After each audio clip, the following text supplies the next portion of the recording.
বন্ধুরা, আজ তোমাদের সাথে আমি শেয়ার করব দক্ষিণেশ্বর কালী মন্দির সম্পর্কে ইতিহাস। দক্ষিণেশ্বর কালী মন্দির পশ্চিমবঙ্গের একটি হিন্দু মন্দির। মন্দিরটি হুগলি নদীর পূর্ব দিকে অবস্থিত। মন্দিরের প্রধান দেবতা মা ভবতারিণী বা আদ্যাকালীর একটি রূপ। মন্দিরটি 1855 সালে রানী রাসমণি নির্মাণ করিয়েছিলেন।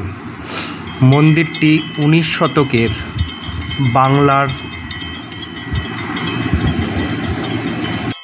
বাংলার রামকৃষ্ণদেব এবং মা সারদা দেবীর সাথে সংযোগের জন্য পরিচিত। মূল মন্দিরটি টালিগঞ্জের নবরত্ন শৈলীর রাধাকান্ত মন্দির থেকে অনুপ্রাণিত হয়ে তৈরি করা হয়েছিল। মন্দিরের চারিপাশে একটি বড় উঠান রয়েছে। মহাদেবের প্রতি উৎসর্গিত 12টি মহাদেবের মন্দির রয়েছে মন্দিরের চারিপাশে এবং একটি রাধাকৃষ্ণের মন্দির রয়েছে। রানী রাসমণিকে উৎসর্গ করা একটি মন্দিরও রয়েছে।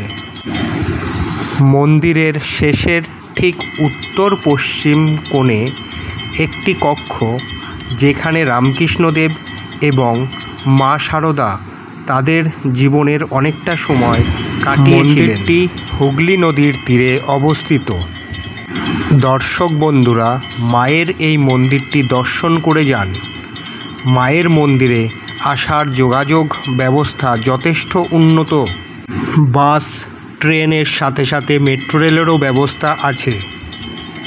বন্ধুরা, দমদম থেকে মেট্রো ধরে দক্ষিণেশ্বর মেট্রো স্থানে যান, অথবা হাওড়া হয়ে এসপ্ল্যানেড থেকে দক্ষিণেশ্বর যাওয়ার ব্যবস্থা আছে।